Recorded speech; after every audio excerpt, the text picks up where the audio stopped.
Bienvenue dans Insulaire, le podcast où on invite des personnes venant des îles à venir raconter leur parcours scolaire et professionnel. Je suis Laetitia, data manager clinique, originaire de Mayotte et de Moélie. J'ai pour ambition de faire de ce podcast la source de référence pour nos jeunes. En effet, pour les personnes venant des îles, il est parfois compliqué d'avoir accès aux universités ou écoles lors des portes ouvertes. Alors imagine un endroit où on pourra regrouper une multitude de parcours scolaires et professionnels avec en plus un retour d'expérience. Cet endroit, tu l'as déjà et c'est Insulaire Podcast. Alors sans plus attendre, je te laisse découvrir l'invité du jour. Bonjour Chaïbou, comment ça va? Je vais très très bien et toi? Je vais super bien, merci. Donc, je voulais d'abord te remercier de venir sur Insulaire et d'avoir accepté cette invitation. Donc, pour rappel, pour les auditeurs qui nous écoutent, ici, les invités sont des personnes comme toi, tous originaires d'une île ou ayant vécu dans une île. Et chaque invité va venir nous raconter un peu son parcours scolaire, professionnel et qu'est-ce qui a fait que, il est là où il est aujourd'hui. Donc, dans cet épisode, je reçois Chaïboudine Daoudou, qui a plusieurs casquettes, celle de formateur pédagogue et animateur, donc formateur en langue des signes française, formateur professionnel et adulte, formateur et coach en efficacité et développement personnel, animateur sportif, événementiel. Donc, il y a quand même pas mal d'activités. Ah, t'as On vu va ça? le laisser nous expliquer ça tout au long de cet épisode. Mais avant ça, Chaïbou, est-ce que tu peux te présenter et nous dire qui tu es, d'où tu viens? Alors, du coup, comme tu l'as expliqué, donc je suis Monsieur Daoudou Cheiboudine. Donc, actuellement, je suis formateur. Quand on me pose la question, qu'est-ce que tu fais? En fait, ce que je dis en premier, c'est formateur, parce que c'est le métier de base que j'aime Mhm. et que j'apprends beaucoup dedans. Enfin, je me développe dedans. Et puis, derrière, en fait, je me qualifie d'une personne qui a multi talent. Donc, j'ai Mhm. plusieurs casquettes, comme tu l'as expliqué. Donc, chaque talent que je constate chez moi, je le développe. Donc, d'où Mhm. l'animation dans tout ce qui est événementiel, l'animation sportive, la pédagogie, etc., etc. Du coup, voilà. Donc, je me qualifie d'une personne qui est multipotentielle. Donc, j'ai plusieurs talents et j'ai toujours voulu développer ces talents-là. Je ne me qualifie pas d'une personne qui doit se spécifier d'une seule chose. Mais je me suis dit, on a tous des dons et ces dons-là, pour moi, hein, c'est mon avis, pour moi, on nous les a pas donnés pour rien. Donc, il y a une raison derrière. Donc, il faut les développer, les expérimenter et puis voilà, avoir la maîtrise de chaque chose. Voilà en gros ce que je peux dire. Voilà, je suis quelqu'un de multitalent. Et tu viens de quel village à Mayotte? Ah, j'ai oublié de le dire. Du coup, je viens du village de Andréma, qui est tout au nord Mhm. de Mayotte. Andréma Représente. se situe, voilà, Andréma, c'est un village qui est dans la commune de Bandrabois. Bandrabois Mhm. qui a 5 villages, donc Bouyouni, Bandrabois, Zumoni, Msangamboa et Andréma. Et du coup, Mhm. moi, je viens de Andréma. Du coup, voilà. Et quelles sont tes passions actuellement? Parce qu'on voit que tu as plusieurs casquettes, mais ces casquettes-là, ça fait partie de toi, tes passions, ou c'est vraiment des choses, tu sais que je peux les faire, ou c'est vraiment toi, tes passions, c'est ce qui t'anime dans la vie? C'est exactement tout ce que tu viens de dire là. Donc, il y a de la passion dedans. Il y a Mhm. aussi le fait où j'aime beaucoup les défis. Donc, mais quand j'ai envie d'affronter un défi, en fait, je rajoute de l'amour dedans. Donc, Mhm. ça me passionne. Donc, il y a de la passion. Il y a le fait aussi que, il y a le talent qui est inné, mais Mhm. je ne me suffis pas à ce qui est inné. Donc, j'ai envie d'aller un peu plus loin. Et mon seul défaut, c'est souvent quand j'ai la maîtrise de quelque chose, après, ça me donne plus envie de continuer. Sauf Mhm. mon métier de base qui est la formation, formateur, parce que Mhm. j'aime beaucoup Mhm. apprendre, j'aime énormément Mhm. apprendre, mais j'aime aussi transmettre ce que je sais faire. Donc ça, là, Mhm. c'est sûr et certain, je sais que je vais continuer à bosser dedans jusqu'à ce que je meure. Parce que ça, il y a il y a un raison de vivre derrière. Il y a un sens Mhm. énorme que je ne pourrais te le dire avec des mots, mais Mhm. j'aime ça. Par exemple, l'animation événementielle, j'ai essayé, je savais le Mhm. faire, j'aimais le faire, mais après, entre-temps, par exemple, des fois, je ne répondais pas à des marchés parce que voilà, je voyais que c'était pas mal, j'aimais bien, j'avais un peu la maîtrise, mais Mhm. voilà, c'est bon, on va s'arrêter là, tu vois, par exemple. Alors que la Mhm. formation, je me sens toujours petit, je me vois jamais grand, malgré que d'autres personnes me disent, ah, t'es pas mal dans la pédagogie, mais Mhm. je me vois toujours petit. Je me dis, il y a toujours des choses à améliorer. Donc ça, c'est Ok. un truc de base. Donc en fait, dans tout ce que j'entreprends, automatiquement, il y a l'amour, il y a la passion dedans. Il y a la passion dedans. Mhm. Après, il y a aussi le fait où je me dis, bah, si l'autre l'a fait, moi aussi, je peux le faire. Donc, affronter les défis, Mhm. ça me passionne, ça me passionne. Donc, en gros, voilà, tout ce que tu viens de dire là. Ça marche, je vois. Et est-ce que tu as eu une appétence, en fait, quand tu étais plus jeune, tu as eu une appétence pour tout ça ou c'est des choses qui se sont développées au cours du temps? Il y a eu plusieurs remises en question quand j'étais un peu plus jeune. Par rapport aux Mhm. péripéties que j'ai pu rencontrer quand j'étais un peu plus jeune, je me Mhm. posais énormément de questions. Et en même temps, bah, je m'auto-regardais, on va dire. Donc, je me disais, j'ai quand même pas mal de talent. Mhm. Et comment c'est, par exemple, ça c'est un exemple. Par exemple, je voyais des personnes qui travaillaient, qui touchaient, par exemple, des milliers d'euros, par exemple. Mhm. Mhm. Et ces personnes-là, quand je les vois, je me dis, mais ils apportent quoi dans la société? Alors que moi, qui Mhm. est plus actif, qui apporte dans la société, comment se fait-il que, par exemple, je me retrouve avec quelques centaines d'euros? Donc, en fait, Mhm. il y a eu pas mal de remises en question comme ça qui a fait que j'ai remarqué qu'en fait, le problème était chez moi. C'était pas à Mhm. l'extérieur de moi, c'était chez moi. Donc, il y avait un truc à améliorer chez moi. Mhm. Et du coup, bah, j'ai pas subi ce que j'ai vécu. Les péripéties, je pense qu'on aura le temps de bien expliquer en Mhm. profondeur. J'ai pas Mhm. subi ce que j'ai vécu, mais ça m'a donné encore envie de me redécouvrir et en gros pousser les limites, quoi. Je me disais, non, en fait, non, je vais peut-être aller un peu plus loin que ça. Et jusqu'à Mhm. maintenant, ça brûle en moi. La vie a changé parce que je suis rentré dans la vie familiale, mais Mhm. ça brûle toujours en moi. Avant, Mhm. c'était vraiment chaud, chaud, chaud. Là, un peu apaisé, mais c'est toujours en moi. C'est toujours en moi. Donc, je Mhm. dirais plutôt, c'est par rapport aux péripéties que j'ai vécues et les remises en question que je me faisais. À un moment donné, Mhm. bah, ça m'a ouvert un peu l'esprit et le cœur. Donc, j'ai foncé et puis, bah, j'ai découvert pas mal de choses aussi et je continue aussi à transmettre. Je vois, je vois. Merci du coup pour cette présentation qui est très claire. Mhm. Donc là, on va rentrer un peu sur le vif du sujet, donc Mhm. qui est de parler un peu de ton parcours et on va recommencer du début. Donc on va revenir à ton Mhm. enfance. Tu es à Mayotte, tu viens de Andréma, Mhm. on est voisins d'ailleurs, pour ceux qui ne le savaient pas. Donc, est-ce que, étant plus jeune, tu t'es dit très tôt, il y a un événement spécifique dans ma vie. Bon, je vais te donner des exemples. Tu vois, actuellement, on parle beaucoup de Mayotte avec les barrages, les violences, tout ça qui Mhm. affecte les jeunes, qui affecte les études des jeunes à Mayotte. Est-ce que à ton époque, il y avait ce genre d'événement ou pas, ou il y avait un tout autre événement dans ta vie qui a fait que ben, tu t'es dit dans ta tête, cet événement-là, ça va être difficile pour moi. En fait, ça va être difficile pour plus tard. Alors, non, non, à notre époque, il y avait pas vraiment, il y avait des petits grèves, mais voilà, c'était des petits grèves simples. En Mhm, fait, au fur et à mesure, ça a évolué, c'est devenu de plus en plus pire. Mais mhm, voilà, par rapport à aujourd'hui, si je fais un retour en arrière, voilà, il y avait quasiment rien à notre époque. Et du coup, mhm, en fait, je m'étais jamais imaginé non, non, je m'étais jamais projeté. Je m'étais mhm, jamais projeté de qui je serais. Mais par contre, il y avait quelque chose qui m'avait marqué à une époque quand j'étais en CM2. Alors, quand on était en CM2, mhm, si tu te rappelles bien, il y avait ce passage où tu faisais un examen pour aller en sixième. mhm. Et tu te rappelles ou pas?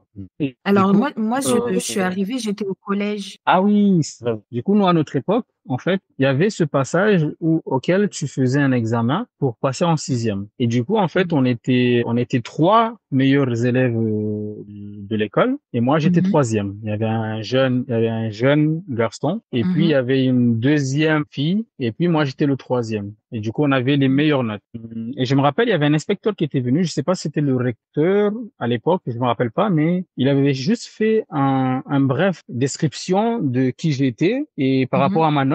Je pense que c'est juste mhm, pour me valoriser un peu et m'encourager un peu plus. Mais il m'avait dit, mhm, voilà, par rapport à ta note et comment je te vois faire des grandes choses plus tard. mhm, Et ça, mhm, jusqu'à maintenant, je l'ai dans ma tête. Et puis, bah, j'ai continué au collège. Par contre, au collège, c'était très, très, très difficile mhm, transition de l'école auquel tu as des profs qui te ressemblent, c'est-à-dire des profs mahorais, nos mhm, papas, nos voisins qui nous éduquaient. C'est pas la même mhm, chose quand au collège et tu vois des métropolitains. Donc c'est pas du tout la même chose et bah, ce que tu as vu à l'école primaire n'est pas du tout la même chose de mhm, ce que tu vois au collège. Du coup, mhm, bah, la transition était un peu difficile, le temps de se réveiller. Ben, moi, j'ai passé le collège à faire le beau, je vais pas te mentir.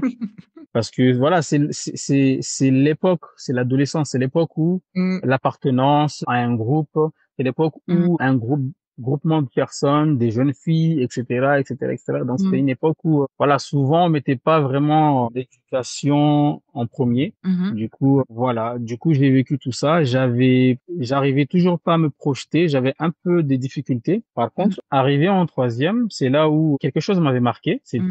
C'était par rapport à mon père. Mhm. Donc, il fallait faire des vœux pour aller en seconde. Et moi, en troisième, ça va. J'avais des bonnes notes, mais tu sais, quand tu es en groupe avec des gens et que vous vous influencez, bah, moi, je me disais, non, moi, j'ai pas envie de suivre, par exemple, j'ai pas envie de suivre un cursus Mhm. seconde parce que on révise beaucoup, parce que il y a plusieurs heures. Moi, j'ai envie d'aller en bac pro parce que, en fait, les motivations derrière nos choix étaient toujours un peu Mhm. bizarres. Est-ce que c'était une discussion que tu avais, par exemple, avec ta famille sur ton Non. orientation ou vraiment, toi, tu prenais tes décisions tout seul? Bah justement, à l'époque, quand Mhm. il fallait faire les vœux, moi dans ma tête, Mhm. bah je me suis dit bon, allez, tu sais quoi, Mhm. mes profs m'ont dit t'as une très bonne note, tu peux aller en seconde et continuer sur des études un peu plus poussées. Moi je leur ai Mhm. dit j'ai pas envie de faire ça, donc j'ai fait mes Mhm. choix. Donc j'avais mis en premier vœu un bac pro mécanique, je pense, voilà un Mhm. bac pro mécanique. En deuxième un CAP carrière sanitaire et en Mhm. troisième c'était un CAP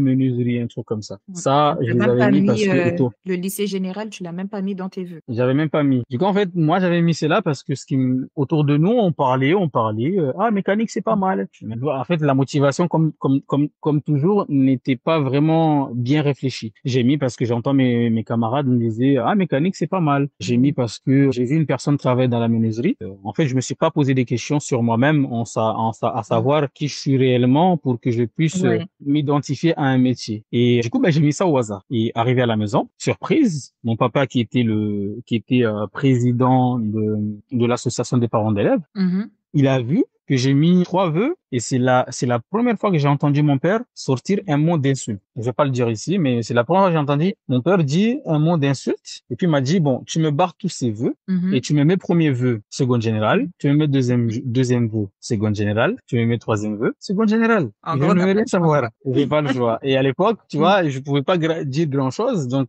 j'ai Mhm. baissé ma tête, j'ai baissé mes yeux, j'ai dit, bon, ok, je vais mettre ce qu'il m'a dit. Et je Mhm. suis allé en seconde. Quand je suis arrivé en seconde, depuis que je suis à l'école, la seconde était mon année vraiment, c'était une année très difficile pour moi. C'était vraiment pire Mhm. au niveau apprentissage. Ouais. J'ai pas choisi, en fait, j'ai mis quelque chose au hasard et je me suis retrouvé avec des mauvaises notes. Je ne comprenais rien. J'allais à l'école pour Mhm. aller à l'école. Je ne comprenais, Mhm. mais vraiment rien. Et c'était toujours l'époque où, tu vois, tu commences à grandir, mais il y a toujours cette envie de montrer qu'on est beau, la partie Mhm. où il y a des meufs, etc. Ce qui s'est passé, c'est que j'avais vraiment moyenne de 6 et 5, premier Et en trimestre, seconde. troisième trimestre, exactement.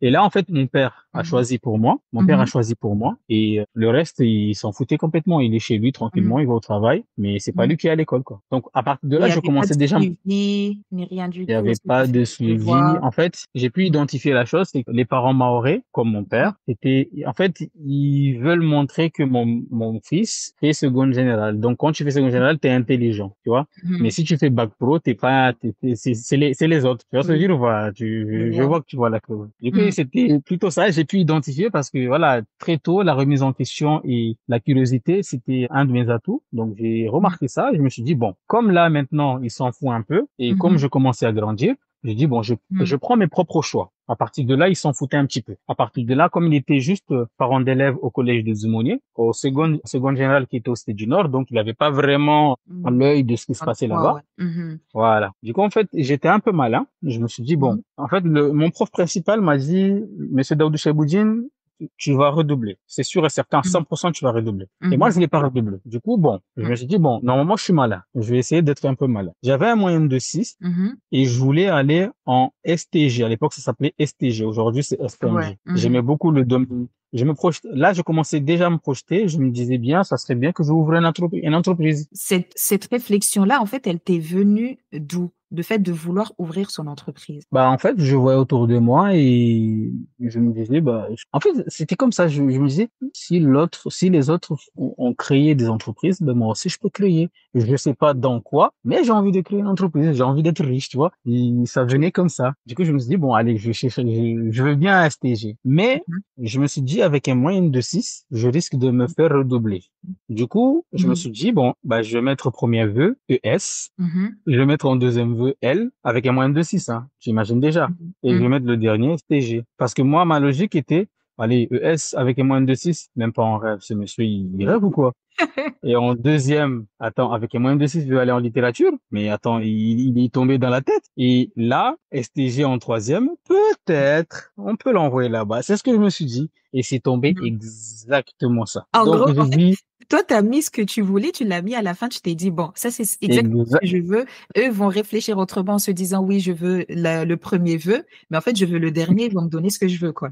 et tu vois, il faut oser, hein. C'est exactement ce que j'ai fait. Tu sais, quand tu es classé moyen ou mauvais élève, t'as des idées bizarres, Donc, en vrai, les gens qui sont classés moyens ou genre mauvais élèves, là, c'est les gens les plus intelligents, en gros. Que vous réfléchissez. ou souvent, oui, parce qu'en fait, souvent, on se fie pas aux règles, en fait. On se dit pas, Ouais. tu vois, en fait, on dit que c'est comme ça, mais souvent on se dit, mais en fait, non, on peut faire autrement, tu vois. On se Mhm. permet quand même de se dire, on peut faire autrement. Mais quand tu es bon élève, tu es plutôt dans cette démarche-là à dire, je fais ce que le prof a dit, je fais parce que c'est comme Ouais. ça, tu vois. Mhm. Donc, et souvent, en Tu fait, suis un peu plus les règles, en gros, ouais. et les règles, moi, ce que je dis, les règles, c'est si c'est les humains qui les ont mis, ce ne sont pas des Mhm. règles Yeah. vraies, véridiques, quoi. Tu vois. Clairement, Du coup, clairement. Mhm.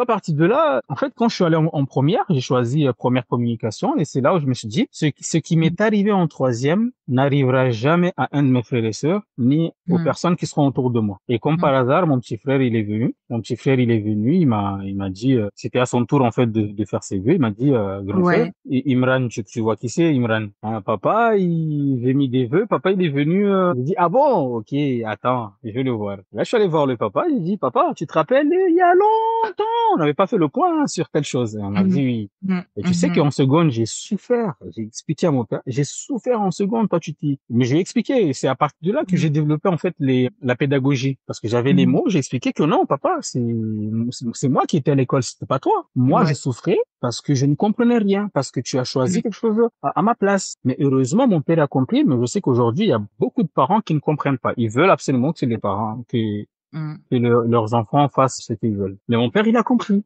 J'ai Ouais. dit, laisse-lui. Nous, on doit juste le conseiller. Après, par la suite, si il trébuche, mais il apprendra Mhm. la leçon, tout simplement. Il va Exactement. s'orienter, etc. C'est comme ça. Du coup, c'est à partir de là, ben, j'ai commencé à développer. Ben, tu vois, en fait, c'est un processus. En fait, c'est à partir de là que j'ai Mhm. développé la discussion avec les parents. Tu vois, Ouais. je le faisais de façon inconsciente. Mais déjà, le talent, il était là. Donc, j'essayais déjà de le faire inconsciemment. Mais aujourd'hui, Mhm. si une personne me demande, mais comment tu fais pour parler ou comment tu fais pour faire ceci? Moi, je dis, c'est un processus. J'ai commencé ça très tôt et puis voilà, ça a Mhm. apporté ses fruits plus tard. Mhm. Du coup, bah, c'est Exactement. ce qui s'est passé. Mhm. Du coup, c'est ce qui s'est passé. Et puis, comme tu dois le savoir, en terminale, j'ai fait 2 fois mon bac. Je suis arrivé en terminale. Et pareil, je savais pas vraiment ce que je voulais faire, hein.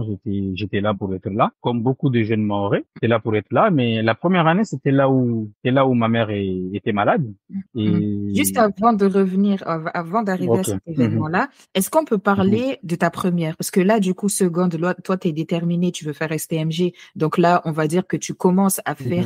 à aller au lycée, mais avec un objectif en tête. Et on doit enfin, moi, je pense peut-être à tort, mais je me dis, quand on a un objectif en tête, on se donne les moyens, en fait, d'arriver à ce qu'on veut. Donc, première, ça s'est passé Mhm. comment? T'as eu le vœu que tu voulais. Première, ça s'est passé comment? Alors, première, c'était pareil.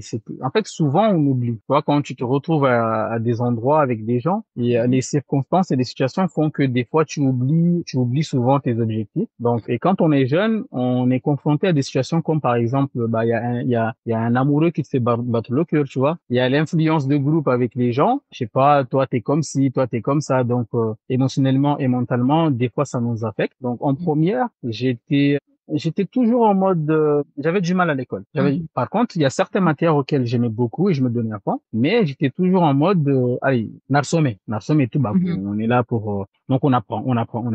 Et Mhm. puis, une fois, je me rappelle bien, je m'étais décidé de vraiment me concentrer sur les études Mhm. parce que j'avais eu pas mal de retours de certains profs. Je Mhm. vais pas te mentir, il y avait un prof là, et il me connaissait même pas parce que j'allais pas assez Mhm. cours. Et Oui. Mmh. Du coup, oui. Du coup, du coup, à un moment donné, je m'étais dit, ah non, il faut que je me concentre. Donc, tout ce qui Mmh est blabla, tout ce qui est sortage, etc., il faut que j'arrête tout mh. ça. Et ça avait bien commencé. Et tu sais quoi, comme par hasard, il y avait une fille à l'époque qui était venue me draguer, qui voulait être avec moi. En plus, elle Mmh. était très belle en plus. En T'imagines? première. Ah là là, en première. Mmh C'est là, en fait, j'ai compris, plus tard, aujourd'hui, je peux le raconter, mais plus tard, j'ai compris que quand tu veux enchaîner, quand tu veux quelque chose de mh. bien, il y a le côté mal qui suit aussi. Ouais. En fait, c'est normal, ça te suit. Parce qu'en fait, lui aussi, il veut sa place. Donc, Mmh. quand tu décides de ne pas faire telle chose, par exemple, en fait, il faut juste que tu sois vigilant et tu observes autour de toi, que tu aies Mmh le discernement, mais il y a toujours l'opposé de ce que tu veux qui te suit aussi. mh. Donc, à un moment donné, après, c'est pour ça, en fait, il y a tout le temps des rechutes. Quand tu prends une décision, tu veux faire telle chose, à un moment donné, tu rechutes. Parce qu'en fait, c'est normal. L'autre, il veut aussi sa place. Mmh mh. Donc, du coup, en première, ça va. J'ai pas vraiment grand-chose à raconter parce Mmh. que, voilà, c'était pas aussi difficile, mis à part ce que je viens de t'expliquer là. Ça m'avait quand même marqué parce que par la suite, je te raconterai encore une autre. Bon, j'essaierai d'être bref, mais l'importance de quand même prendre en compte le côté relationnel avec les autres. Mmh. Du coup, bah là, c'était un moment où, voilà, je voulais me concentrer. Après, comme par hasard, il y avait une fille qui est apparue. Ça Mmh. avait tout chamboulé dans ma tête et il fallait rebelote recommencer à zéro. Mais ça va. Est-ce que ça a Dans duré l'ensemble, longtemps cette phase-là? Cette phase où tu étais un peu en mode, je vais pas dire perdu, mais un peu, tu vois, dans les nuages, on va dire. non, non, ça durait pas longtemps parce que, tu sais, des fois, quand tu veux te concentrer sur tes objectifs, après, à un moment donné, tu rechutes, mais il faut savoir se relever. Donc, des fois, je me disais, allez, non, non, il faut que j'arrête maintenant, il faut que j'arrête maintenant. Donc, en fait, ça Mmh. durait pas longtemps. Ça durait pas du tout longtemps. Parce que OK. je me laissais pas faire. J'avais du mal, Mmh. certes, oui, mais très tôt, je me laissais pas faire. Je le faisais de façon inconsciente, Mmh. mais je me laissais pas faire. Donc je vois, Hmm. je vois. Donc Hmm. ça marche. Donc première, tu passes sans vraiment de gros efforts puisque c'était assez facile C'était assez facile. donc là, on arrive en Ouais, c'était terminale. assez facile. Dès la rentrée de ma première terminale, Mmh. je m'étais dit déjà dans ma tête que j'allais pas avoir le bac. Et j'ai eu raison à la fin. Mais pourquoi? En fait, pourquoi avoir mis un pied au lycée arrivé en terminale et dans ta tête, la Hmm. première chose que tu te dis, c'est: «Je vais le louper». En fait, quel événement te Parce que, disait que tu vas le louper? alors, premièrement, parce que c'était la phase où ma mère est commençait à être malade. Elle était déjà malade depuis longtemps, mais elle Mmh mh. commençait à s'affaiblir. Et je vais pas te mentir, moi, j'étais vraiment attaché à ma mère. Mmh. Et du coup, bah, mentalement, j'étais pas du tout concentré Mmh. de la voir comme ça parce qu'elle était très jeune aussi. Elle était Mmh. très jeune. Ah, je me souviens. Et j'avais déjà des idées bizarres qui me venaient en tête. Elle Mmh. va partir, peut-être elle va pas partir, quoi ça. Je m'imagine déjà si elle va partir, comment je vais, etc., etc., Mmh. etc. Et puis il y a aussi le fait, tu sais, quand tu es dans une classe et que tu vois les autres avancer, Mmh. des fois tu frustres, tu Mmh. es frustré, tu te dis, en fait, tu ne sers à rien, les autres avancent, toi tu n'avances pas. Et je vais Mmh. pas te mentir, même quand on est grand, on ressent souvent ça des fois. Mais il faut Ouais. juste savoir le maîtriser. Dès que Mmh. ça vient, il faut savoir le maîtriser, le jeter par terre. Mais à Mmh. l'époque, moi, je ne comprenais pas tout ça. Du coup, il y avait ça aussi. Du coup, tout au long de l'année, j'étais pas du tout Mmh. concentré. Je te dis, le premier jour de la rentrée, Mmh. dans ma tête, je ne vais pas avoir le bac. C'était ça dans ma tête. Du coup, quand tu es dans cette phase-là, Mmh. en fait, tu ne te donnes pas les moyens. Ça, c'est plus Ouais. tard, hein. Et c'est plus tard que Mmh. j'ai remarqué ça. Mais pour l'instant, je suis en train de les vivre, mais je ne comprenais pas encore. Du coup, je Mmh. m'étais déjà donné les moyens mentaux et émotionnels d'échec. Donc, OK. durant toute l'année, je ne faisais pas Mmh. d'efforts. Je ne faisais pas d'efforts. Donc, je travaillais du mieux que je pouvais. Des fois, les profs me faisaient un retour, des remarques, Mmh. mais voilà, je ne calculais pas, je m'en foutais complètement. Mais par contre, je passais tout mon temps avec ma mère. Mmh. Et c'était, en fait, ma mère était en phase où je voyais déjà que là, il y a plus de retour en arrière. Elle commence Mmh. à doucement à partir. Et du Mmh. coup, j'ai pas fini l'année. C'était au mois de, je me rappelle pas du mois, mais c'était vers soit octobre, novembre ou décembre. Du coup, en fait, c'était entre ces mois-là où ma mère est partie. Mmh. Donc, ma mère est partie Du coup, j'ai et une je me suis question jamais, par rapport à ça. vas-y, dis-moi. Est-ce que on t'a donné le rôle de la personne qui va prendre soin, ben, du coup, c'était à toi de prendre soin de ta mère parce que tu es l'aîné, hein, bien sûr, tu es l'aîné Mhm. de chez ta maman. Mais est-ce que on t'a donné ce rôle-là ou automatiquement tu te l'es donné toi-même en te disant: «Je suis l'aîné, c'est ma mère, je suis assez proche de ma mère. Donc, c'est mon Mhm. rôle. C'est à moi de m'occuper d'elle. Non, c'était automatique. C'était Mm. automatique. Je ne te le souhaite pas, ma très chère Laetitia. Mais quand tu vis ce genre de trucs, il y a des choses auxquelles, il y a des décisions que tu prends et que tu réfléchis pas. Du Mm. coup, j'ai regardé l'environnement, j'ai regardé les situations qui étaient autour de moi. Du Mhm. coup, je ne pouvais pas voir une personne qui pourrait Mm. vraiment donner tout son cœur et accompagner ma mère doucement jusqu'à ces phases finales. Même mon père, il a fait du mieux qu'il pouvait, mais voilà, disons que à chaque fois que j'arrivais aux cités du Nord, la Mhm. première chose que je me disais, aïe, je suis à Dunga, allez, le prochain bus, il est Mm. à quelle heure? Comme ça, je retourne chez moi. Parce que Mm. mentalement, il y avait que ma mère dans ma tête. Il y avait pas du tout des études dans ma tête. Mm. Du coup, arrivé à la maison, parce qu'en fait, sa maladie lui a rendu aveugle, et du coup, il a Mhm. commencé,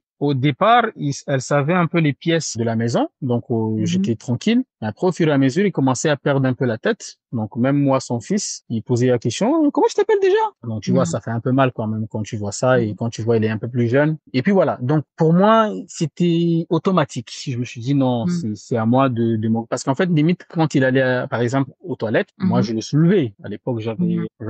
bon à l'époque je faisais un peu de la musculation. Mhm. Du coup, j'utilisais mes muscles. Du coup, je la Mm. soulevais pour aller aux toilettes. Je la lavais. Et c'était instinctif. Il n'y avait pas de, c'était comme ça. Nous, Il fallait que on je était fasse ça. là, on était voisins. Pourtant, on n'a pas vu tout ça. Moi, j'ai vu ça de l'extérieur, en mode ta maman est malade. Mais tout ce que tu es en train de me raconter là, en mode c'est toi qui t'es occupé d'elle. Nous, ça, Mm. on l'a pas ressenti, on l'a pas vu parce on t'a pas vu finalement. Oui, parce que en même temps, j'étais positif aussi, hein.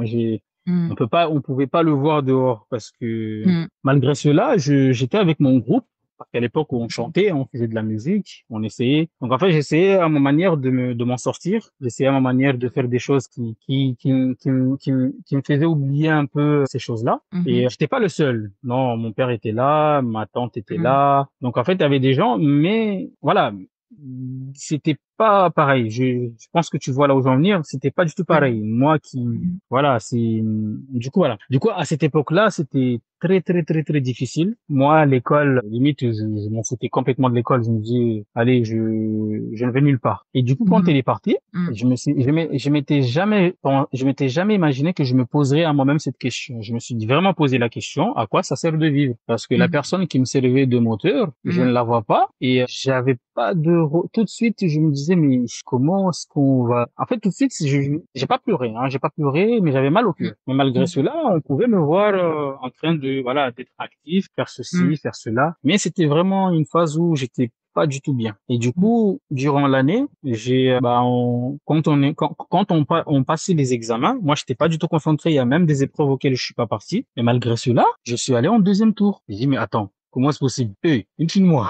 C'est pas possible. Je t'entends pas. Je ne t'entends pas. Je disais ta première terminale. Oui, ma première terminale, je suis allé en deuxième tour. Je m'y attendais même pas. Je dis, mais si j'étais un peu plus concentré, peut-être que j'allais avoir mon bac. Mais du coup, je suis allé en deuxième tour avec 80 points. Bon, c'était beaucoup, mais j'étais toujours pas concentré. Du coup, je suis allé, j'ai passé mon temps, j'ai pas répondu aux questions, ça je voyais vraiment que j'étais ailleurs. Et puis, j'ai passé ma première terminale, échec. Et puis voilà. Donc, je me suis dit, bon, on va Mm. repasser, hein, comme beaucoup de personnes, on va repasser. Mais tu sais quoi? Il y avait un concert, tu vois, la commune de Bandarbois organisait souvent des festivals, chaque vacances. Mhm. Il y avait Mm. une chanteuse qui s'appelait Sandati. Tu Mhm. connais Sandati? Tu la Oui, connais? mm. Celle qui a chanté Mtumama Kare, Uraiwa Maori, Oui, donc elle, tous les hommes en ont fait, ça en tête, hein. parce qu'en fait, elle était en train de chanter et moi j'étais là en train de regarder. Et en fait, à un moment donné, je l'ai entendu dire, je félicite toutes les jeunes qui ont eu leur bac cette année. Et j'ai vu mes camarades sauter de joie. Oh là là, ça m'a poignardé directement Mm, mm, hey, ça m'a touché. J'ai dit non. Le soir même, je me suis dit, demain même, je vais m'inscrire, mais cette année, je vais avoir mon bac. On n'est pas mm, encore rentré, je vais avoir mon bac. Hey, mm, la rentrée, on est rentré. Je me suis inscrit. J'étais tellement motivé. Je me suis donné les moyens inconsciemment. Là, je me rends pas encore compte. ouais. Et je me suis inscrit quand je suis rentré et tout de suite, j'étais un très bon élève. Mhm, J'étais un très, très bon élève, malgré que je séchais beaucoup les cours. mais Mhm. j'avais des bonnes notes. Mhm. J'étais vraiment participatif et j'aidais les autres. Ouais. J'étais vraiment dans cette dynamique-là. Mon seul Mhm. défaut était juste que je séchais beaucoup les cours. Donc, ce qui fait que pendant les conseils de classe, j'étais premier de la classe, mais Mhm. j'avais un avertissement. J'avais pas d'encouragement ni de félicitations. J'étais Mhm. première ou deuxième. Et pareil, le deuxième qui était dans ma classe était un jeune de Zumounier. Lui, pareil, il m'avait dit, moi, je veux juste mon bac. Il m'a dit, je m'en Mhm. fous de... Il séchait énormément les cours, mais il voulait juste son bac. Et je lui ai dit, Ouais. on va s'affronter, toi et moi. Et plus tard, Mhm. après que j'ai compris, c'est cette énergie qu'on mettait, qu'on voulait absolument avoir mon bac, le bac, qui Mhm. a fait que, en fait, que je me suis donné les moyens sans me rendre compte. Et Mhm. bien sûr, le deuxième terminal, j'ai eu mon bac. Félicite-moi Donc, quand même, félicite-moi. comment tu t'es préparé du coup pour cette deuxième terminale-là? En fait, c'était quoi ta méthode de travail? Vraiment en mode une semaine type de Chaibou en train de réviser parce que bah, tu as un objectif derrière, il faut que tu aies ton bac. J'étais moi-même, si tu veux savoir. Mhm. Parce que même Mhm. la semaine où on passait le bac, j'étais en train de jouer au basket chaque soir. Chaque J'étais soir. moi-même, chaque soir, je descendais au Mhm. plateau, j'étais en train de jouer, j'étais moi-même. Je m'étais dit, le bac là, je vais l'avoir. Je ne voulais même pas penser une seule seconde à ce qu'on appelle échec. Mhm. Du coup, à l'école, je me concentrais au maximum. Quand on était en cours, je me concentrais au maximum pour comprendre directement dans le cours. Je me donnais pas du temps pour aller réviser plus tard. Mhm. Je me donnais vraiment du temps pour ouvrir au moins ne serait-ce qu'un cahier. Mais quand Mhm. j'étais en salle, j'étais vraiment à fond que limite, j'étais vraiment le boss de la salle. C'était vraiment ça. Mhm. J'étais le boss de la salle. J'avais des notes. Je dis, putain, mais, enfin, excuse-moi du mot. Je m'étais dit, si je savais, je me disais, si je savais ce que ça fait d'être un très bon élève, avoir des bonnes notes, je Mhm. l'aurais fait depuis que j'étais au collège. Et puis, Mais du coup, mhm. bah, si. Mais du coup, voilà,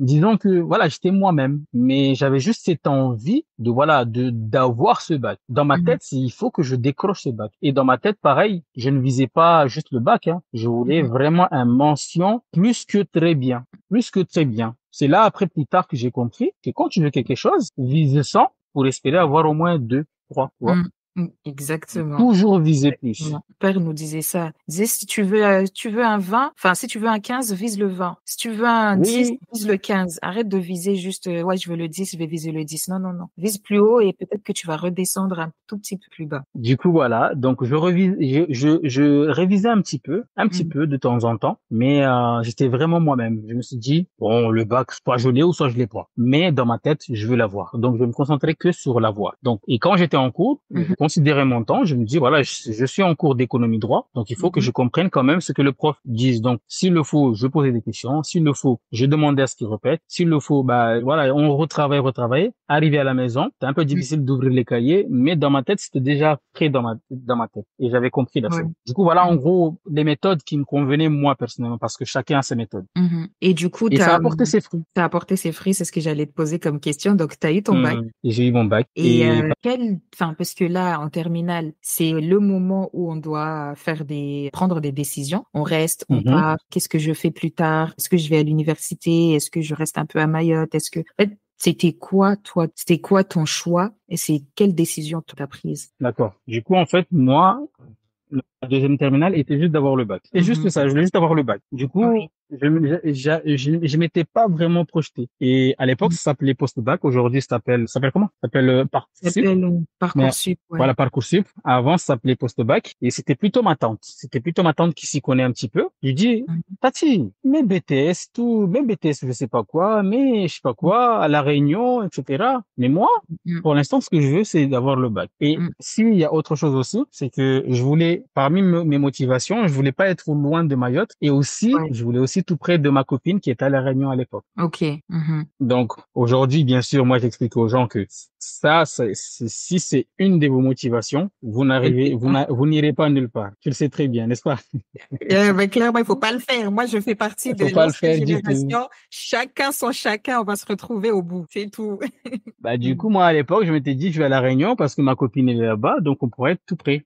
mm, Donc, voilà comment j'ai fait mes choix. J'ai demandé à ma tante, mais BTS, c'est tout. Mais le BTS, assistant manager, etc., hein, mais là-bas. ne mets pas en France, j'ai pas envie d'aller en France. Tu vois, en Mhm. fait, il y avait pas réellement alors, j'ai une vocation, je me sens vraiment travailler dans ça, donc j'ai Mhm. regardé les formations et les études, donc il y a ça, ça, ça. Non, il n'y a pas eu ça, il n'y a pas eu cette réflexion. Du coup, ce qui s'est passé, c'était ça. Donc, ma copine est à La Réunion, il faudra que je me rapproche d'elle. Et puis Mhm. bon, comme c'est tout près de Mayotte, il faudrait que je sois pas trop loin. Du coup, Mhm. j'ai eu mon bac et il fallait que je parte à La Réunion et que je parte à La Réunion pour aller faire le BTS. Donc, Mhm. bien sûr, logement, j'ai même pas pensé à ça, à le faire. Donc, j'avais pas Mhm. de logement. Mhm. Donc ça, je l'ai pas fait. Donc j'étais chez des gens. Donc j'habitais chez des Juste gens.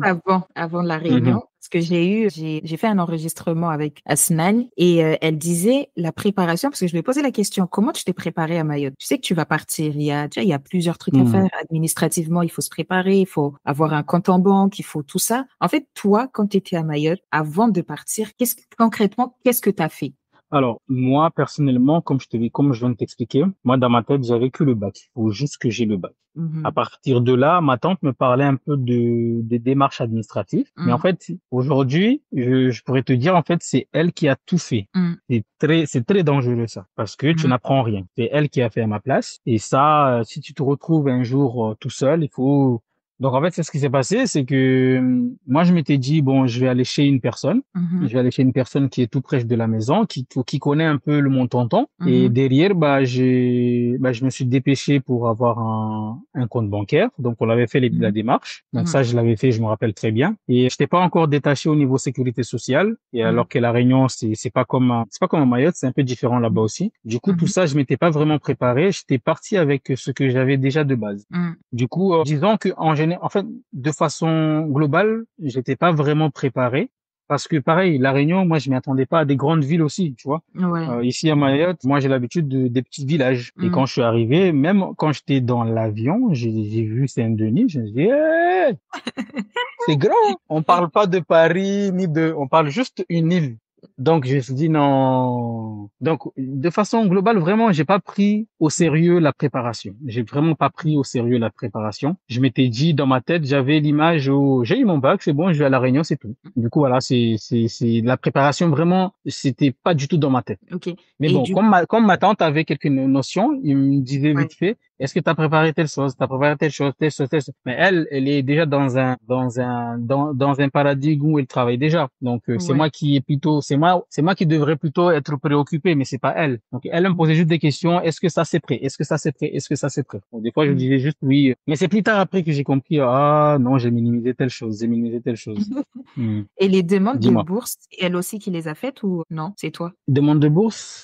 Alors, si je Ouais. me rappelle bien, c'était moi et elle. C'était moi et Ok. elle, mais c'était plus, encore une fois, c'était encore elle. C'était plus elle Mm. qui était dessus. Elle Donc a elle t'a vraiment, en formé. fait, oui, elle a vraiment pris de son temps pour nous Mm, faire parce qu'en fait, bon, en parenthèse, comme elle, c'était ma tante, elle se sentait un mm. peu obligée de nous aider vu que notre maman n'était pas là. Donc, Oui. elle C'est se la sœur sentait de vraiment, ta maman. voilà, donc elle était vraiment dans une démarche, même aujourd'hui en 2024. Mhm. C'est toujours ancré en elle. Moi, je lui dis, il faut que tu lâches prise, hein. Il faut que tu penses à toi, hein. Ouais. Donc, Mm, c'est vraiment difficile. Elle commence petit à petit, mais au tout début, elle était vraiment dans cette démarche-là où elle ne doit pas décevoir mm, sa grande sœur qui est partie. mm, Donc, elle doit quand même veiller sur nous. C'était ça dans sa tête. Et moi, mm, très tôt, je lui avais dit, peut-être avec les petits, mais moi, il faut que tu sors ça de ta tête, hein. Je suis déjà grand, hein. mm, mm, Du mm. coup, voilà, c'était genre une parenthèse. Ouais, mais je pense pas Mhm. qu'elle aurait pu le faire parce que c'était plus en mode, en fait, au-delà du fait que c'était sa sœur, je pense que c'était aussi, tu vois, l'esprit maternel où tu dois Mhm. t'occuper des personnes, grand ou pas grand, en fait. C'est pas son problème.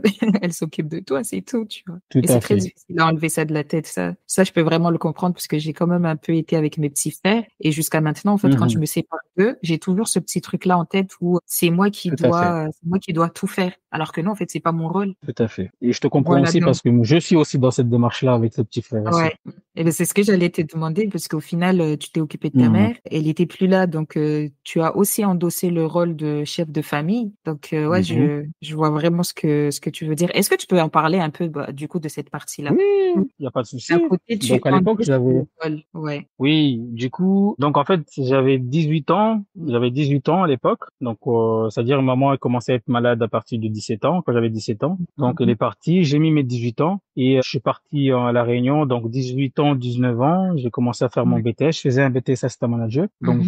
j'étais pas expliqué. Donc, c'est pas moi qui ai choisi, c'était ma tante. Donc, je ne savais même Mhm. pas c'était quoi. Ni je ne savais même pas pourquoi je suivais ce BTS. Ah oui, je Mhm. savais. Parce qu'en fait, à l'époque, on se disait, je vais faire un BTS pour avoir bac plus 3. En Mhm. gros, ouais, je veux juste avoir bac plus 3 pour que les gens voient que j'ai bac plus 3, bac plus 2 plutôt. Ouais. Toi, Mhm. j'étais dans cette démarche-là. Et puis, cette Mhm. partie-là, c'était difficile parce que, du coup, il y avait les frères et sœurs. Je m'étais trop attaché Ouais. aux frères et sœurs. Et moi, j'avais plutôt cette idée où j'étais grand, mais eux, ils Mhm. étaient petits. Donc, ça va Mhm. être très, très difficile parce qu'à un moment donné, on se posait des questions. Est-ce que telle personne va habiter avec telle personne va habiter Mhm. avec telle personne? Ah, c'était trop difficile pour moi de me dire, mes frères vont aller là-bas, les autres vont aller là-bas. Je dis non. Mhm. Ça va être très, très, très, très chaud. Donc, Mhm. comme ma tante était revenue de ses études, donc, Mhm. ma tante que je considère comme une grande sœur, parce qu'on a grandi Mhm. ensemble. Donc, Mhm. en fait, elle a choisi de rester à Mayotte et de travailler et veiller sur l'ensemble des enfants, y compris moi. Et puis voilà, pour qu'on continue à grandir ensemble et Mhm. à s'en sortir ensemble. Et étant à La Réunion, c'était très difficile de à la fois penser à la famille qui était à Mayotte Mhm. et aussi le BTS qui n'est pas chose facile parce que ce sont des études supérieures. Mhm. Et je l'ai pas choisi parce que genre j'avais un projet spécifique dans ce type de formation, mais j'ai fait parce que c'était un BTS, fallait juste que je continue à étudier. Du coup, Mhm. c'était très très très difficile. Et en même temps, bah j'étais jeune, je savais pas comment gérer mon budget, donc je faisais n'importe quoi, je vais pas te mentir. Mhm. J'allais acheter des baskets, j'allais acheter des baskets. Des fois, quand je passais dans des magasins, il y avait quelque chose qui me Mhm. disait j'y vais ou j'y vais pas? J'y vais ou j'y vais Ouais. pas? Une voix dans ta Du tête, ça, coup, c'est go. oui, parce qu'imagine, tu es payé à l'époque, je sais pas maintenant que c'est combien, mais tu es payé 500 euros par mois Mhm. et tu habites chez quelqu'un auquel tu fais pas grand-chose Mhm. et ça te donne envie, enfin, c'est pas moi, il y a quelque chose qui te dit, ça va utiliser 100 euros pour t'acheter telle Mhm. chose et puis là, tu vois, donc je m'étais pas préparé à ça. Je m'étais Mhm. vraiment pas préparé déjà à la vie de vivre à La Réunion. Et je m'étais pas préparé pour ce BTS et je m'étais pas Mhm. du tout préparé de façon globale aux études supérieures. Ce qui a fait que, au bout de 7e mois, j'ai pris la décision d'abandonner les études supérieures. D'accord. Et là, l'abandon, tu restes à La Réunion ou tu retournes à Mayotte? Étant donné que je faisais de la musique, j'aimais beaucoup la musique à l'époque, je créais des sons, Mhm. je me disais, en fait, là, à partir de là, je commençais à me poser des questions. Je me Mhm. disais, peut-être il y avait un métier derrière, devenir ingénieur du son, etc. Donc, Mhm. j'ai vu qu'il y avait des formations qui existaient à La Réunion, mais c'était des formations Mhm. très, très courtes. C'est pour des professionnels, c'est pas pour une personne qui veut continuer des études, tu vois. Et moi, je voyais pas vraiment ça parce que je connaissais pas encore le domaine de formation. Mhm. Du coup, au fur et à mesure, le fait d'aller à l'école, je vais à l'école pour aller à l'école, je comprends pas pourquoi je fais telle chose, je comprends pas Mhm. pourquoi, je vais juste à l'école pour aller à l'école. Et à un moment donné, j'ai pris la décision ferme d'abandonner au bout de 7e mois. J'ai appelé ma tante, je lui ai expliqué, Mhm. Tati, t'as voulu bien faire, je sais très bien que tu veux bien faire, mais je vais pas te mentir, c'est moi qui est en train d'étudier et ce que Mhm. je suis en train de faire ne me plaît pas du tout, Mhm. ne me plaît pas du tout. Du coup, Toi, t'as j'ai vu vu une forme. c'est ce truc-là de t'appel pour discuter, en fait. Tu vois, t'as plein d'étudiants où ils vont s'enfermer sur eux-mêmes, ils vont pas parler, Mhm, ils vont rien dire, ils vont être tout seuls, ils vont avoir peur de discuter. Là, j'ai un exemple de ça en tête. Quand elle a mhm. abandonné sa première année à la fac, elle en a pas parlé, elle l'a caché. C'est qu'il l'a découvert comme ça par hasard, mais elle s'est cachée, elle en a pas parlé parce que tu vois, je pense qu'il y a la honte, il y a aussi le fait que ben Il si y a la jamais honte, je suis l'environnement. paresseux, ouais, exactement. Donc ouais, toi, Non, j'ai pas ben, compris comment tu as eu ce truc-là de te dire, bah, euh, je l'appelle pour lui expliquer que j'aime pas. alors, peut-être le fait, comme je t'ai expliqué au tout début, Mm. que moi, j'ai toujours pensé que chaque personne ne vient pas sur Terre sans rien, sans rien. On Mm. a toujours quelque chose, on a toujours des dons. Donc, j'ai toujours été attiré par le fait où, quand on veut régler des problèmes, quand on veut s'expliquer, bah, il faut Mm. dialoguer. Donc, étant donné que, voilà, je m'étais dit, ça ne sert à rien d'abandonner, et puis, Mm. non, non, j'appelle. Je sais pas, en fait, il y avait ça en tête. Je dis non, vaut mieux lui dire que de ne rien lui dire, ça ne sert à rien. Donc, Mm. comment t'expliquer vraiment, je sais pas, mais je dirais peut-être, voilà, j'avais déjà ce don-là où je pouvais approcher les gens et leur parler et avoir les mots qu'il faut, etc. Mm. Donc, peut-être ça, parce qu'en fait, moi, j'avais pas vraiment ce truc de honte, tu vois. Oui, Il n'y a pas oui. vraiment ce truc de honte. Je m'étais dit, on n'est pas tous pareils, donc d'autres ils font des masters, Mm. d'autres ils font des je sais pas quoi. Donc forcément, pourquoi il y a plusieurs cursus, c'est parce qu'on n'a pas tous la même mentalité, on n'a pas tous les mêmes aspirations. Donc, Mhm. voilà, je l'appelle, je lui dis, ça ne me plaît pas. Mais par contre, ce que je lui ai dit, j'ai dit, Mhm. voilà, je t'appelle pour t'expliquer que voilà, j'abandonne le BTS parce que ça me plaît pas. Mhm. Je ne me vois pas là-dessus. Mais voilà, j'ai dit, mais ne t'inquiète pas, je prends ma vie en main. C'est ce que je Mhm. lui ai expliqué. Je lui ai dit, je prends ma Oui. vie en main. Ne t'inquiète même pas de moi. Ça va prendre le temps que ça va prendre, mais à partir de maintenant, je prends ma vie en main. Et je ne sais pas comment j'y vais, mais une chose est sûre, je suis né tout seul, je vais mourir. Donc, les décisions que je vais Mhm. prendre ne pas les yeux des autres. Et Donc, je qu'est-ce l'ai que tu expliqué. fais à ça? Mhm. Mhm. T'as dit quoi? Je pense que tu allais le faire, mais j'allais te demander qu'est-ce que tu fais du coup après ça? Tu lui dis que t'arrêtes et t'arrêtes du coup au bout du 7e mois d'études, mais du coup, qu'est-ce que tu fais après? Du coup, en fait, j'ai eu un petit moment de réflexion avant de prendre la décision. Donc, je l'ai pas fait sur le coup, sur un coup de tête. Du coup, Mhm. j'ai expliqué. Elle m'a expliqué. T'es sûr? Ne viens pas me causer des problèmes. Moi, je veux que vous vous en sortez. Je dis, ne t'inquiète pas, Tati. Ne t'inquiète pas, Tati. Je suis déjà grand. Donc, je vais me démerder. Je me démerde. Mhm. Et par la suite, j'ai pris la décision d'abandonner. Donc, je me suis désinscrit de l'établissement. Et à Mhm. partir de là, j'ai essayé d'entamer la formation ingénieur de son. Mhm. Mais après, entre-temps, je m'étais rendu compte que c'était pas une formation qui allait vraiment me rapporter quelque chose. Du Mhm. coup, bah, je suis resté à La Réunion sans rien faire. Et comme Mhm. j'habitais chez les gens, le fait d'habiter chez les gens, c'était très, très, très difficile. Et ces Mhm. personnes-là, la plupart des personnes, c'était parce que j'ai habité chez deux personnes. Mhm. La première personne, c'était un ami de mon tonton. Et le deuxième, c'était mon grand-père. Et mon grand-père qui voulait Mhm. absolument que j'aille habiter avec lui. Et au bout de Mhm. 4e mois, franchement, je l'ai plus reconnu. J'ai plus reconnu. Ils ont dit, mais c'est qui c'est monsieur là? Il m'embêtait tellement. Il me dit, non, non, non, mon gars, limite, à toi, bagage il a jeté Wow. mes bagages dehors. Donc, c'était très Mhm. dur. C'est, en fait, c'est à ce moment-là que je commençais à comprendre, habiter chez quelqu'un, c'est pas facile. C'est pas Donc, facile. je l'ai vécu. C'est pas du tout facile. Même si c'est une personne qui t'aime. Mais à force Clairement. de se voir, à un moment donné, oui, à force de se voir tout le temps, on a l'habitude de voir la tête tout le temps, tout le temps, tout le temps. Mhm. Voilà, on s'en lasse très vite. Mhm. C'est très rare de trouver des personnes qui comprennent que malgré cela, on doit quand même s'aimer, habiter ensemble, Mhm. etc. Du Et coup, bah, aussi juste de c'était, comprendre que tu es encore jeune, en fait, tu es encore jeune et que tu te cherches. oui, c'est voilà que j'ai aussi connu mon premier chagrin d'amour, madame. Mhm. Là, moi, j'étais à Mayotte et elle était à La Réunion. Mais on se voyait que pendant les vacances. Et quand je suis arrivé à La Réunion, Mhm. moi, dans ma tête, il fallait qu'on se rapproche. Mhm. Et et en fait, quand je suis arrivé à La Réunion, au contraire, c'est devenu de pire en pire. Au lieu de se rapprocher, on s'éloignait encore. Parce que Mhm. déjà, d'une part, le BTS était très difficile. Habiter chez Mhm. les gens, pour moi, était très difficile. Ma famille me Mhm. manquait. Je n'avais pas de repère. Je ne savais pas pourquoi je faisais le BTS que je faisais.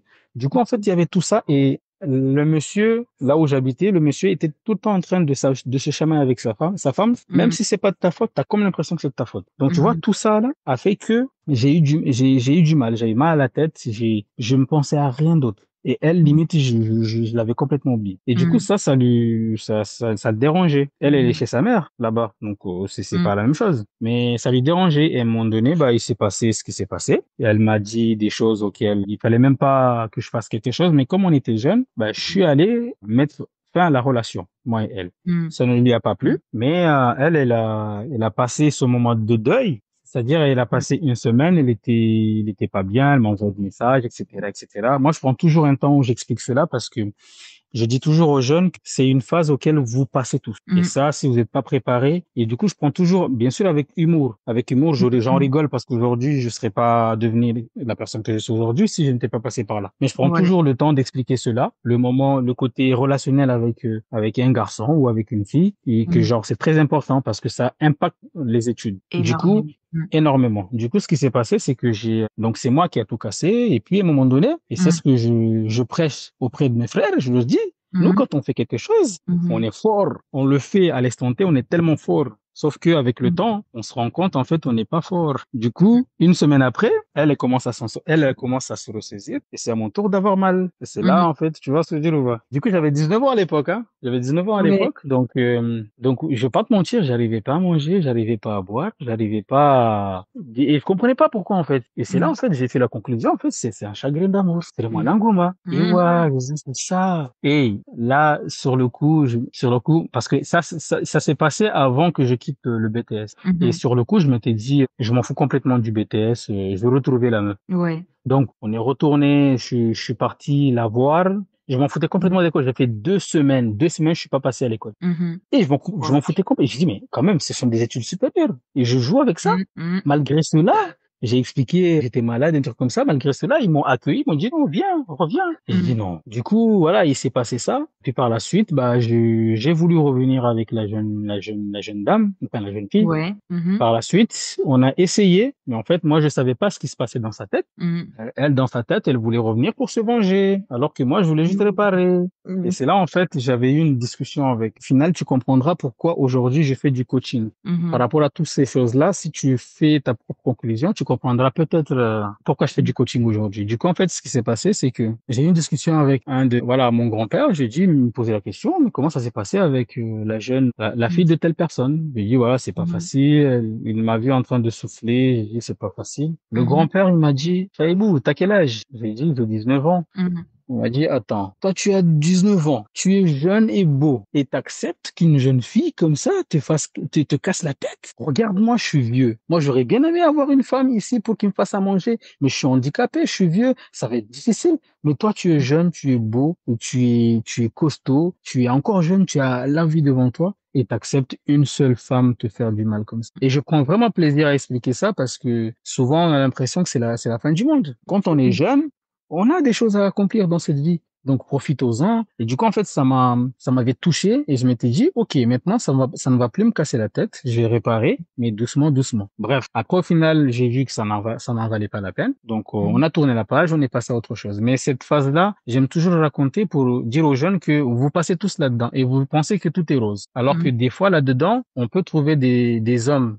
immatures ou même des femmes immatures qui ne Mhm. comprennent pas certaines choses et ça peut impacter vos études. Moi, Ouais. personnellement, moi, je m'étais dit, moi, j'étais au Tampon, hein. Moi, j'habitais au Tampon et la jeune fille habitait au nord de La Réunion, au Mhm. port. Qu'est-ce qui s'était passé? C'est que j'ai pris le bus, j'ai dit, je m'en fous de l'école, je vais la retrouver. Et Mhm. je réfléchissais même pas. Alors que le lendemain, c'était un dimanche, le lendemain, j'allais à l'école. T'avais. Donc, du coup, tu vois, ça arrive cette phase-là. Donc, Mhm. ça trouble vraiment les études. Du coup, là, première année, tu t'arrêtes. Première année, c'est la première année où tu as aussi ton chagrin. Tu reprends les études, mais tu fais quoi? Alors, du coup, le BTS, une fois que j'ai abandonné le BTS, Mhm. je m'étais dit, bon, tu sais quoi, tu es ici à La Réunion, Mhm. ici, chacun vit avec sa famille, toi, tu es tout seul ici déjà, donc Mhm. même si tu as des cousins, des frères, mais voilà, chacun est attaché à sa famille. Du Mhm. coup, je m'étais dit, bon, pour cette année, c'est échec pour moi. Donc, Mhm. je retourne à Mayotte, Ouais. repartir à zéro chez moi et à Mhm. partir de là, voir si je peux repartir. Dans ma tête, c'était ça. Partir en, Mhm. en métropole, Mhm. repartir à zéro et trouver une école. C'était ça dans ma tête. Mais quand je suis arrivé à Mayotte, donc si je me rappelle bien, c'était un mois de juin, j'ai Mhm. pris le vol, je suis arrivé et bah, j'ai essayé de trouver, de chercher des écoles en métropole, mais c'était déjà trop tard. Ouais. C'était vraiment trop tard. Du coup, je m'étais dit, bon, il faut pas que tu restes sans rien faire, Shahid. Mhm. Mhm. Fais quelque chose quand même.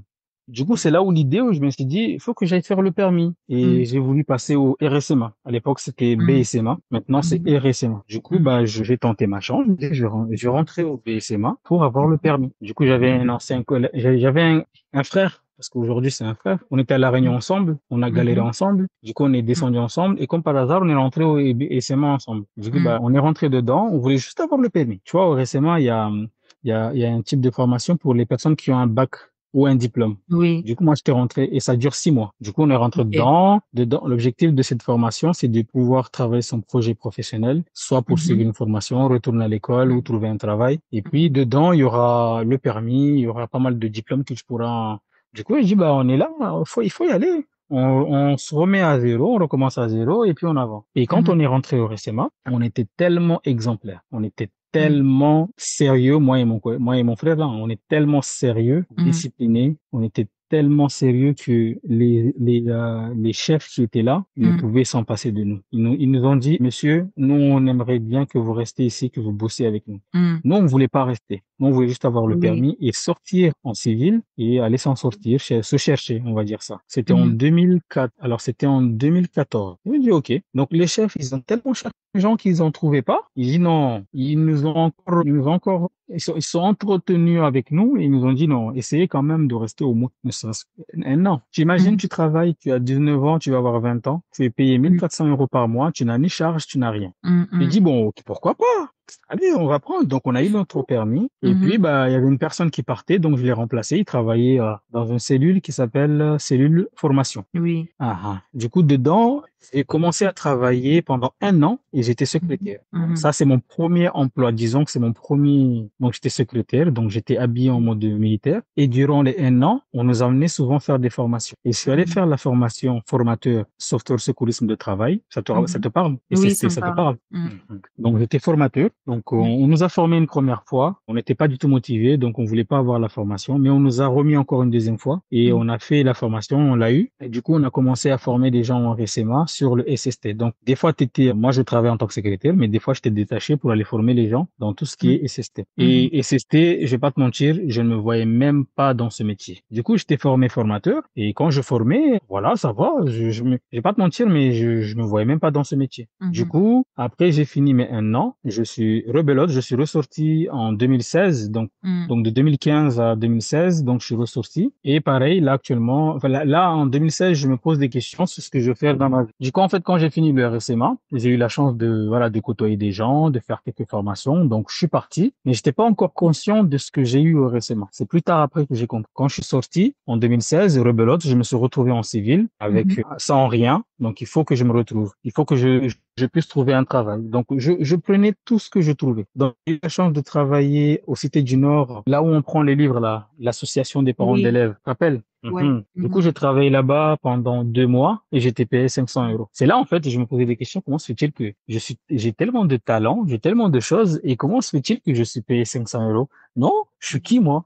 Pourquoi les autres, je vois des personnes, Mhm. en fait, je vois des personnes, ils font rien, ils vont au Mhm. travail, ils font pas grand-chose, ils sont payés 3 000 euros, 4 000 euros. C'est là réellement que je Ouais. me posais ces genres de questions. Je dis, il y a un problème chez moi alors. Oui, certes, Mhm. il y a des inégalités, il y a des personnes qui sont, il y a des relations par-ci par-là, mais Mhm. hey, le problème vient de toi. Donc maintenant, à toi Mhm. de t'affirmer, d'accepter tes valeurs et te dire que voilà, tu es capable d'aller aussi loin que ça. Mhm. Mhm. Et puis, en 2016 même, j'ai eu l'idée d'entreprendre parce que j'aimais beaucoup le basket, j'aimais beaucoup le sport et je coachais Mhm. déjà des gens, des personnes qui voulaient perdre du poids. Je le faisais comme ça.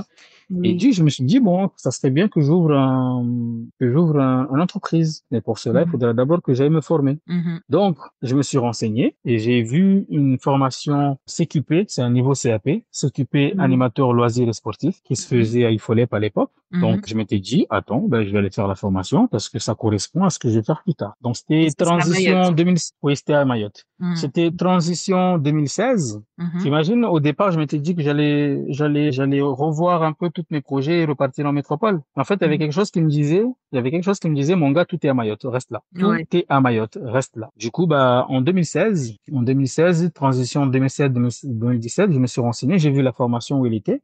Mhm. Et c'est là, en fait, je me suis inscrit et j'ai eu la chance d'être engagé aussi en tant que service civique à la bibliothèque de Dzumoni. Mhm. Du coup, j'ai fait que 1 mois en tant que service civique, mais j'ai pas vraiment fait les 6 mois et les 8 mois. J'ai juste fait un Oui. mois et puis j'ai enseigné directement la formation. J'ai fait la formation jusqu'au bout. J'ai appris Mhm. à comment animer des animations, etc., etc., etc. J'ai Mhm. vu tout ça. J'ai eu mon diplôme et puis je m'étais dit, bon, j'ai eu le diplôme, maintenant il faut que je me forme sur la création d'entreprise. Ouais. Et en 2017, là on est en 2017, Mhm. donc j'ai vu la formation qui se faisait dans un centre de formation qui s'appelait Daïva. Mhm. Donc, je suis rentré dedans, je me suis inscrit, c'est une formation de 1 mois et demi, je suis rentré dedans. Et quand je suis rentré dedans, on nous a formé sur la création d'entreprise, les démarches administratives, etc. Et Mhm. c'est là, en fait, que j'ai eu mon deuxième déclic. Parce que le premier déclic était quand j'ai perdu ma mère. Et là, Mhm. mon deuxième déclic, c'est là où j'ai rencontré modèle. Mhm. J'ai rencontré un exemple d'une personne Mhm. auquel je m'étais dit, ah, cette personne-là, j'ai envie de le dépasser. Oui. Ce monsieur, il est arrivé, il a juste pris son stylo, il a commencé à faire ses pitchs. Je suis resté bouche bée, j'ai dit, wow, ça, ce monsieur-là, il faut absolument que je l'observe le maximum parce que je dois absolument le dépasser. Je Mhm. le connaissais pas. On se connaissait pas on se connaissait pas du tout, on se parlait pas. Mais juste 4 heures de temps que j'ai passé avec lui, le gars, il est gravé dans ma tête. Et dans ma tête, je Oui. m'étais dit, ce monsieur, je dois absolument le dépasser. C'était ça. Mhm. Là, là, on peut citer la notion du pouvoir de l'exemple. Mhm. C'est pour ça, j'arrive pas d'enseigner et d'intervenir sur l'exemple, en disant que soyez des exemples dans ce qu'on fait. Du Exactement. coup, en C'est le but 2017, du podcast. Montrer que des gens l'ont fait. mhm. Il y a des gens comme vous qui ont réussi. Du coup, en 2017, j'ai vu ce monsieur. Après, je l'ai plus revu. Et je suis pas allé jusqu'au bout de la formation et j'avais déjà travaillé sur mon projet. Il était déjà nickel. Mhm. Il me manquait juste à le concrétiser. Et par la suite, j'ai été contacté par un monsieur qui avait un centre de formation. Mhm. Il m'a contacté, il m'a dit, bonjour monsieur, vous êtes monsieur Daoudou Chaiboudine? J'ai dit oui. Mhm. Alors, je souhaiterais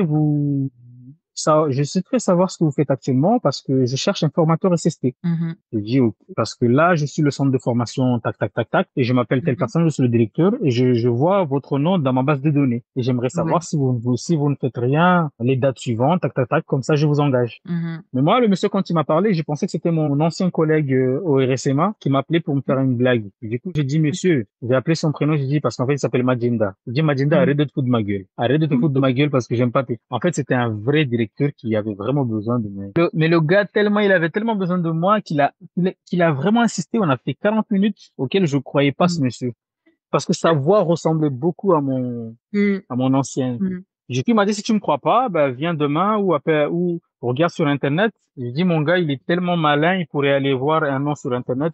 Mais le lendemain, je me suis vraiment renseigné. J'ai appelé un numéro Mhm. fixe parce que je m'étais dit, peut-être, je peux tomber sur une secrétaire qui va vraiment me Mhm. renseigner si on m'avait appelé. Et je suis tombé sur le monsieur. Et quand j'ai entendu le monsieur, il m'a dit, ah oui, en plus, monsieur, je vous ai appelé hier. Il dit, ah, monsieur, c'est bon, j'arrive. Je suis allé. Je suis allé après, il a rigolé. Il m'a dit, t'as vu, je suis pas Makinda, tu vois, et il a rigolé. Il m'a pris dans ses bras carrément. Mhm. Et en fait, il y avait besoin d'un formateur SST. Donc, quand je suis Mhm. rentré dedans, quand je suis rentré dans sa boîte, Mhm. j'ai commencé à travailler en tant que formateur SST. Et c'est là que j'ai commencé à m'identifier dans ce métier-là. C'est Mhm. là que j'ai commencé à me dire, waouh, ce métier est fait pour moi. Mhm. J'avais 21 ans et j'ai déjà formé des grandes personnes. J'ai formé des agents de station de service. J'ai formé des agents de sécurité. Et franchement, je me suis vraiment vu dans ce métier-là. Mhm. Et comme c'était des petits marchés de 2 jours, 3 jours, Mhm.